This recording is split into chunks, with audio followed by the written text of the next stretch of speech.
Der erste Eindruck vieler Touristen in Asunción ist schlecht. Warum? Sie buchen ihr Hotel in der falschen Gegend, nämlich im Zentrum. Viele sagen, das Zentrum von Asunción sollte man auf jeden Fall meiden. Heute schauen wir uns an, ob es wirklich so schlimm ist und woher der schlechte Ruf kommt. Das Zentrum von Asunción. Arm, vernachlässigt, verschmutzt, vielleicht sogar gefährlich, aber auch historisch, authentisch. Eine Mischung aus arm und reich. Überraschend herzlich. Vielleicht weniger perfekt, aber sehr lebendig. Stimmt's? Ich bin heute auf einer Stadttour im Zentrum von Asunción mit Marcelo. Hallo. Und wir schauen, ob diese Vorurteile wirklich stimmen. Die zwei Gesichter von Asunción. Wo lebt es sich besser? Im historischen Zentrum oder den modernen Vierteln?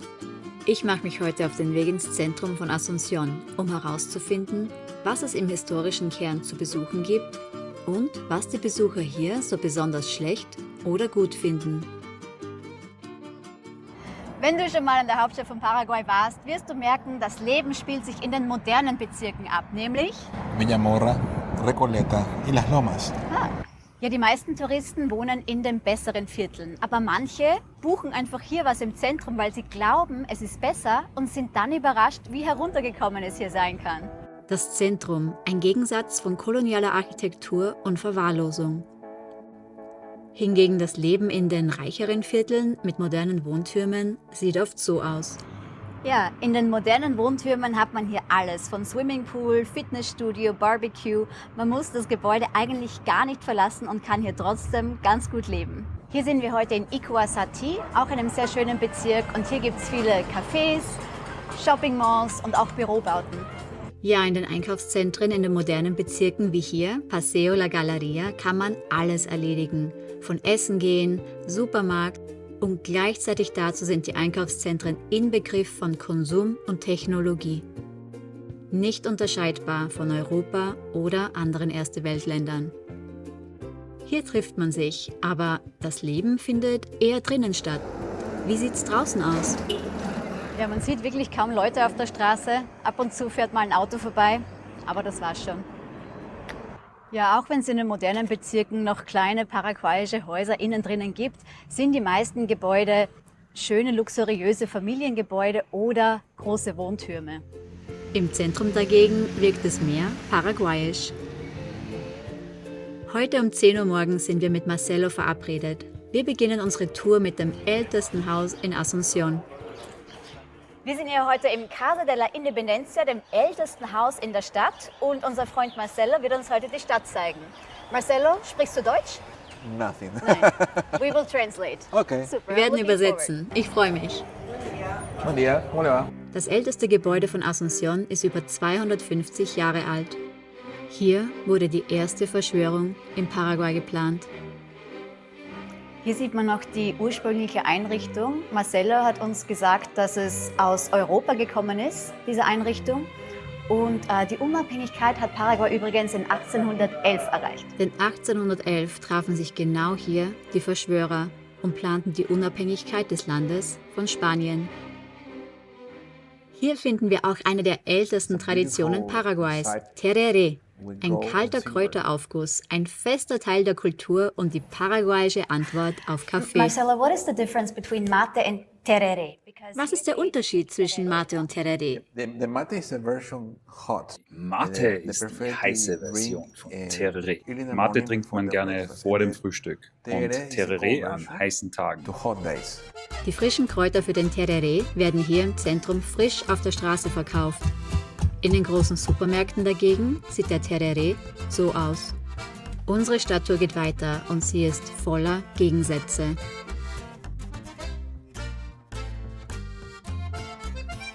Marcelo zeigt uns einerseits wunderschöne, erhaltene Gebäude.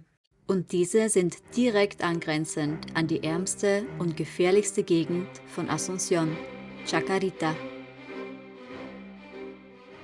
Hier sehen wir jetzt eine Gegend, die direkt neben dem Zentrum ist, aber auch ganz anders, nämlich Chacarita. Okay, this is one of the reasons why Asunción is so dangerous. Dies ist einer der Gründe, warum das Zentrum so gefährlich ist. Ein abgegrenztes Stadtviertel. Chacarita. Chacarita, I heard that. Das habe ich mal gehört. Nachts kommen diese Leute hier herauf, um auf das Auto aufzupassen. Aber eigentlich wollen sie dich ausrauben. Sie haben viele Drogenprobleme.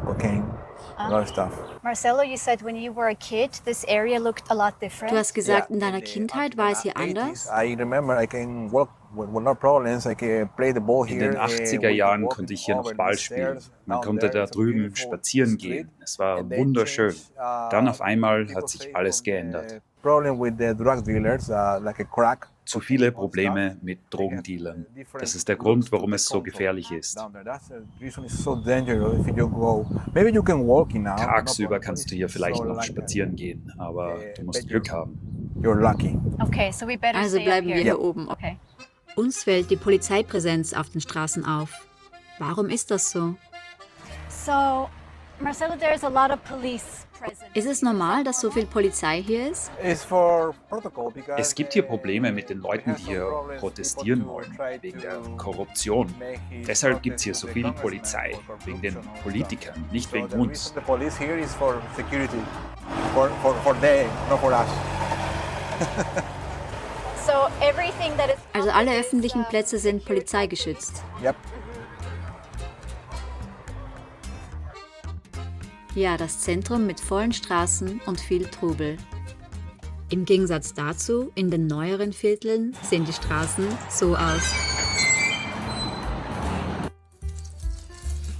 Hier sieht man jetzt unsere Nachbarschaft, San Jorge. Hat immer diesen Steinboden, die Straße, was mir persönlich sehr gut gefällt. Und man hat immer dieses Rot und Grün von den Häusern und auch von den vielen Bäumen von der Natur, was wunderschön ist. Ja, die Straßen hier sind oft leerer als im Zentrum und es gibt viele Häuser mit großem Garten, auch wenn viele hinter Mauern sind. Wir spazieren hier, ist wirklich sehr schön. Es ist halt eine Absperrung nach der anderen, nichts ist wirklich offen. Ist sicher auch ein Sicherheitsthema und somit geht man meistens den schönen Straßen entlang mit vielen Bäumen und auch vielen Mauern. Ja, die Straßen hier sind sehr grün, sehr ruhig. Es gibt immer wieder diese kleinen Häuschen, wo Sicherheitspersonal drinnen sein sollte, ist meistens nicht besetzt. Aber ja, es macht alles einen sehr sicheren Eindruck hier.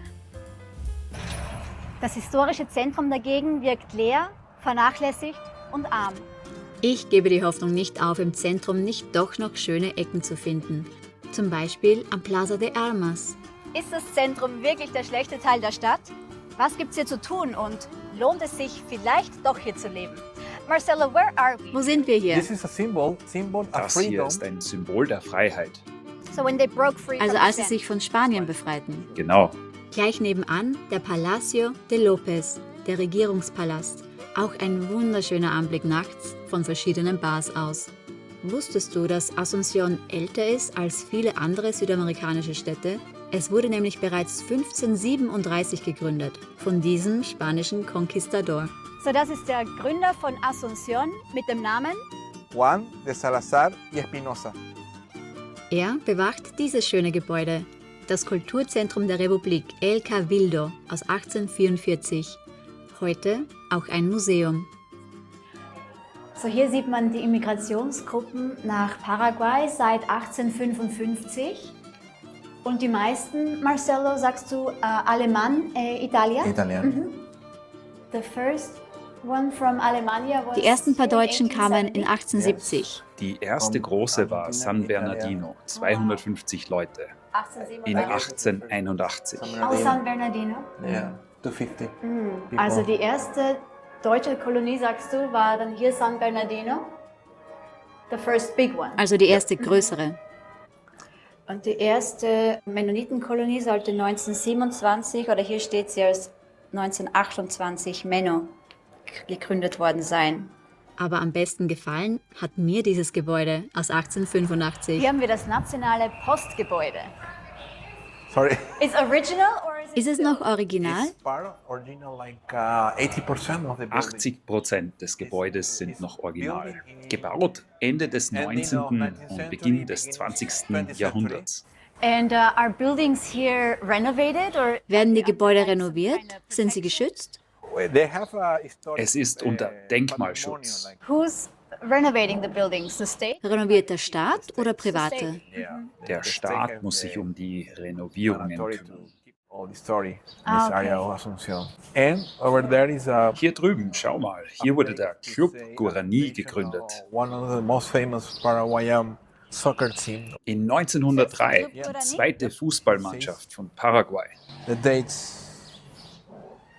1903? 1903. Das erste Team hieß Olympia. Are you a fan? Bist du Fan? Kein Fan, nein. The Guarani team is yellow and black. Okay. The T-shirt. Der Weg durchs Zentrum geht weiter. Es ist Mittag und wir schauen uns nach einer Essensmöglichkeit um. Die Optionen sind divers. Von simpel bis schicker. Mittagspause. Draußen geht das Treiben weiter. In der Zwischenzeit in den modernen Vierteln trifft man sich so.